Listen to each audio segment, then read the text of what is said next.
Fantastic.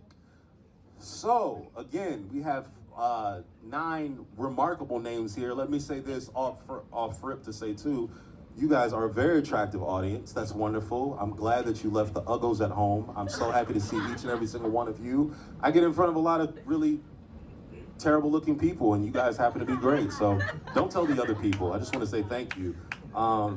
Wonderful, wonderful, wonderful.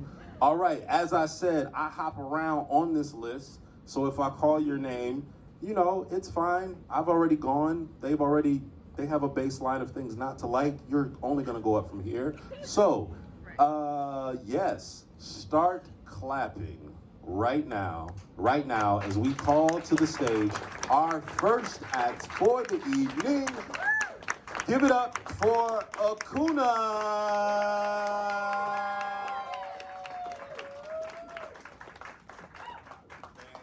Fantastic. So, how are you doing, Akunna? Well, I knew you were going to call my name. Oh, you did? I did. I didn't know that. So did you incept me? Did you make that happen? I believe it. I believe it. The way you said that and looked into my soul, I believe that. I believe that. So as I said, we are going to go through what is called the hate list. On this hate list, this is where we ask a question to figure out which of these 2 things do you hate the most. You might be alone, because I'm also going to ask the audience which of those 2 things do they hate the most. You might be in a line with them, a leader. You also might be a contrarian. Everyone else might feel like something else. Regardless, be your own person. We believe in you. Always. I love that, the confidence. For people who have been here before, I've done this before, but yeah, don't give up the game. Just, you know, continue to vote again. So we are going to start here. This is a very common one. This is one of the people. Which of these 2 types of people do you dislike the most? People who pronounce the L in salmon,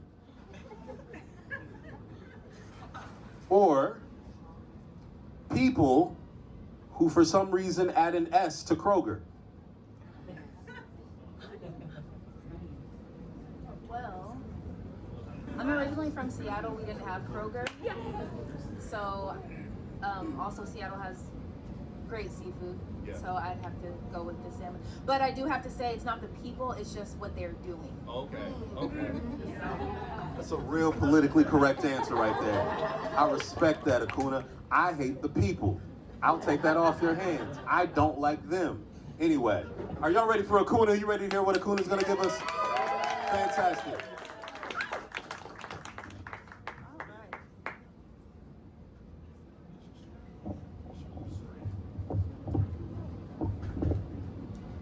Hello.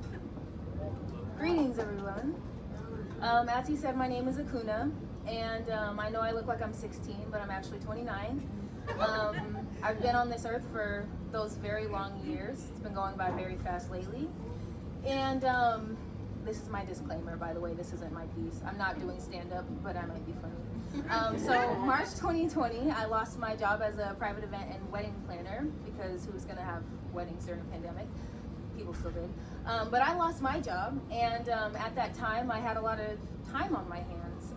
So I sat and I thought, and I started hearing voices, not in like a psycho way, but you know, like hearing your inner voice. And within that, I heard a lot of other voices, and I realized that a lot of my goals and dreams and hopes and aspirations were not mine. And so I packed all of my belongings into my Chevy Cruze and I drove to Nashville, Tennessee. And I moved there, and then after a while I moved from there too. So now I just kind of travel around.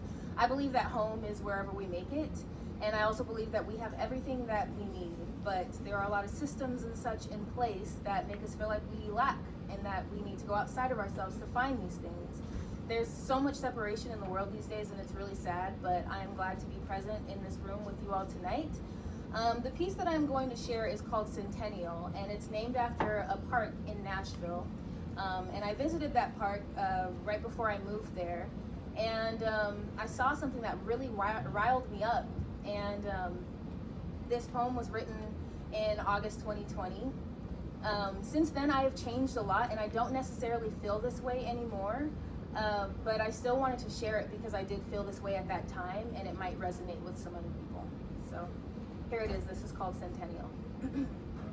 Make sure the pages are loose so I don't have that awkward moment. Okay.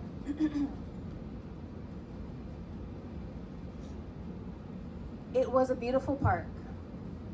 I walked along the paved path, and then I stumbled across a sign that surely made me laugh. Centennial Park, back under Jim Crow, had a stride and strict rule: we don't allow Negroes. Can you believe it? We just couldn't be. See the ducks in a row or feel the fresh breeze? So I blacked out Centennial Park that day, because this Negro is here, and this nigga is here to stay. I walked my black ass underneath green trees, dripped melanin in grass, breathed breath onto leaves. I took my black pick, picked out my black fro, let black naps tumble, strong flowers will grow. Now I had to leave one point, but I was back the next day.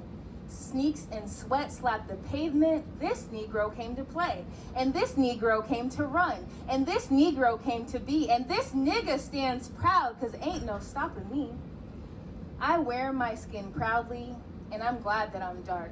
So fuck your Jim Crow, and fuck your damn park. You see, thank you. You see, the roots are deep, and the rot, it clearly shows. And even in 2020, we still cannot go. We still cannot be. We still are not free. We scream Black Lives Matter. Shit, they matter to me. Do they matter to you? Do they matter to us? Because I just wanted to see the park and the ducks in a row. I wanted to feel the breeze, and I didn't mean to get this deep. But it's okay. It is. I promise you I'm fine. Perhaps all of this was just a sign.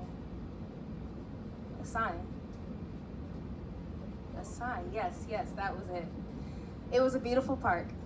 I walked along the paved path. Centennial. Thank you.